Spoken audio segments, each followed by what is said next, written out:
Pemirsa, mantan Ketua Mahkamah Konstitusi Anwar Usman rupanya belum legowo dilengsarkan secara paksa dari jabatannya sebagai Ketua Mahkamah Konstitusi.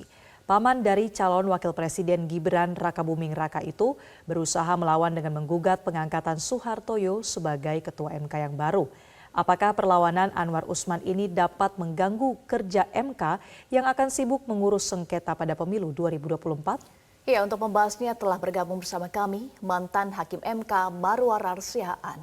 Selamat pagi, Prof. Maru. Selamat pagi. Ini ketemu pagi-pagi sekali nih. Iya, terima kasih sudah bergabung bersama kami dengan Eva dan juga Marcel di studio. Prof. Maru, gonjang-ganjing di MK nampaknya belum reda. Ada yang belum legowo. Anwar Usman masih melawan, bahkan gugat ke PT UN. Tanggapan Anda, Prof. Maru?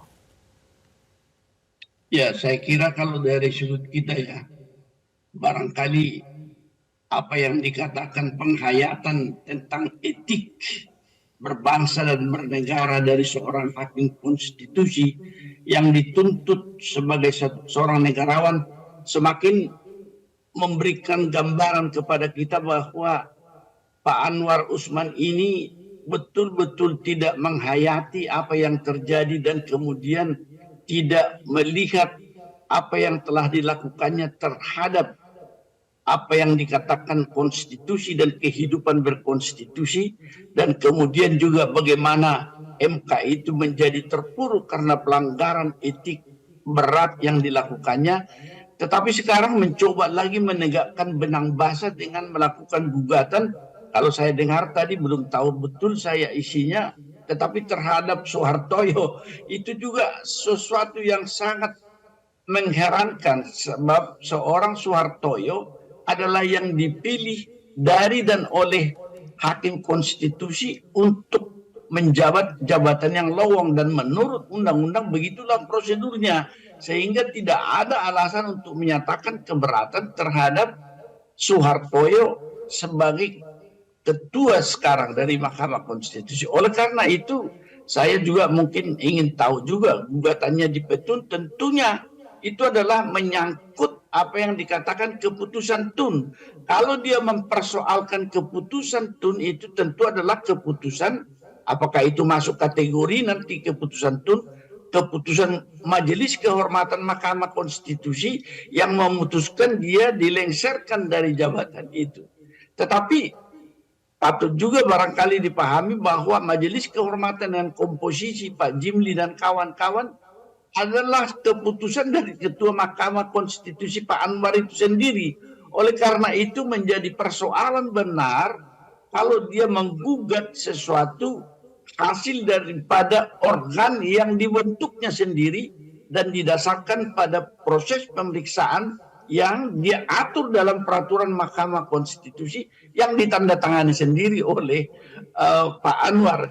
Jadi bagi saya semakin lama semakin jelas bahwa definisi kenegarawanan ini yang menjadi syarat hakim konstitusi semakin jelas bahwa salah satu adalah dia adalah orang yang berpikir terhadap kepentingan bangsa dan negara dan bukan kepentingan pribadi. Ini menjadi semakin jelas bagi saya kualitas daripada seorang Anwar Usman akan mempermalukan dirinya lebih jauh lagi. Prof, dalam apakah upaya dari Anwar Usman ini untuk melakukan perlawanan, apakah ini Anda membacanya sebagai upaya untuk mengembalikan juga pengaruhnya dalam menangani sengketa pemilu yang sudah dilarang dari putusan MK kemarin?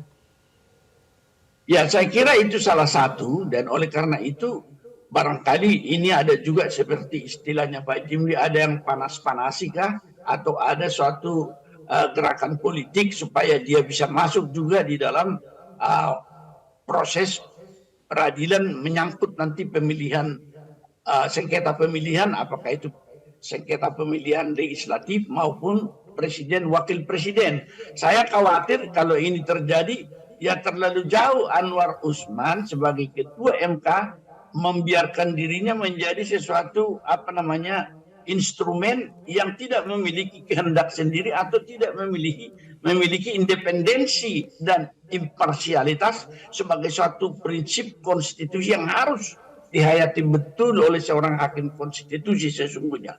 Oleh karena itu saya khawatir betul bahwa upaya konsolidasi yang dilakukan oleh Pak Soeharto sekarang akan semakin rusak dan semakin susah untuk mengangkat Mahkamah Konstitusi kepada tingkat kepercayaan yang dibutuhkan, yang boleh menghasilkan putusan yang dipercaya oleh seluruh masyarakat. Dan ini sangat sangat berbahaya ke masa depan menurut saya.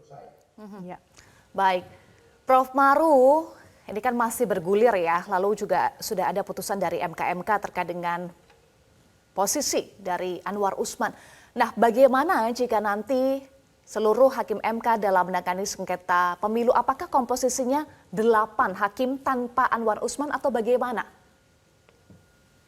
Ya, kalau menurut undang-undang, sidang pleno MK itu masih sah kalau batas hakim yang hadir itu 7 orang.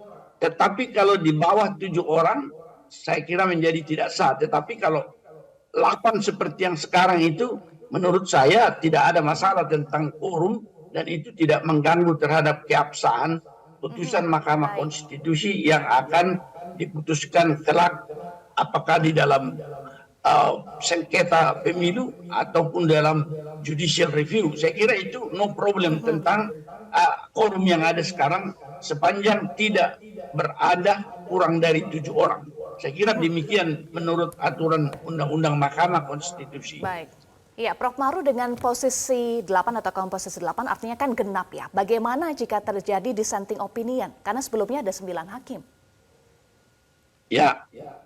Ya, kalau misalnya posisi daripada mayoritas tidak mencapai 5-4 seperti itu, tetapi 4-4, biasanya diberikan satu bobot tersendiri. Barangkali itu adalah suatu kebiasaan di MK, bukan hanya di Indonesia, tetapi juga di negara-negara yang memiliki Mahkamah Konstitusi. Kalau posisi itu 4-4, maka posisi ketua memiliki suatu bobot tersendiri, dan posisi di mana pendapat yang dianut itu berada seorang ketua Mahkamah Konstitusi, maka itulah yang dianggap menjadi pandangan daripada mayoritas dan yang dianggap menjadi putusan MK yang berlaku nantinya. Saya kira begitu. Mungkin itu dari sudut kebiasaan kah, atau dari sudut penghargaan atau tempat tersendiri dari seorang ketua, dia memiliki satu suara plus namanya kalau posisinya ada dalam keadaan genap 4-4, sehingga jalan keluarnya adalah di mana posisi ketua berada dalam perbedaan paham itu, dia akan menjadi posisi mayoritas dan pendapat yang menggambarkan pendapat Mahkamah Konstitusi. Saya kira ini mungkin kebiasaankah atau suatu tradisikah untuk memberikan suatu bobot tersendiri pada ketua. Iya. Ya. Kemudian Prof. Maru, kalau saat ini kita melihat manuver dari Anwar Usman masih terus digencarkan, bagaimana kemudian dampaknya pada fokus hakim konstitusi yang seharusnya sudah mulai bersiap untuk nantinya menangani sengketa hasil pemilu, Prof?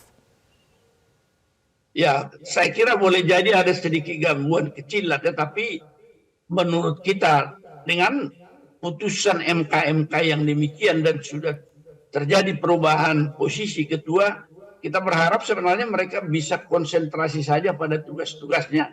Saya kira sepanjang apa yang dikatakan posisi Anwar masih ada di MK, memang itu merupakan suatu duri dalam daging yang dalam tradisi ketimuran kita seorang ketua itu dihormati. Tetapi apa yang menjadi kehormatan yang diberikan kepada seorang ketua dalam hal ini Anwar, maka ketika dia melakukan langkah-langkah yang katakanlah tidak menggambarkan seorang negarawan yang mementingkan apa yang disebutkan kehidupan berbangsa bernegara, itu dia akan semakin merosot nanti, meskipun di tengah-tengah Mahkamah Konstitusi sendiri bukan hanya di kalangan hakim, di kalangan staf juga dia akan mengalami degradasi di dalam penerimaan dan sikap seluruh staf di Mahkamah Konstitusi. Itu merugikan dia sendiri.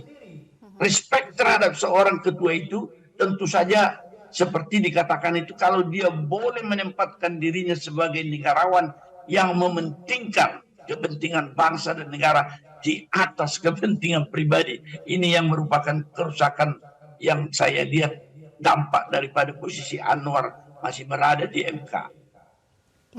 Baik, mengutip apa yang disampaikan oleh Prof. Maru, jangan sampai ada duri dalam daging ya Prof. Maru, dan seharusnya Hakim MK sekarang fokus pada persiapan jelang menangani sengketa hasil pemilu. Terima kasih mantan Hakim MK Marwar Arsiaan sudah bergabung bersama kami di Metro Pagi Prime Time. Jelajahi cara baru mendapatkan informasi. Download Metro TV Extend sekarang.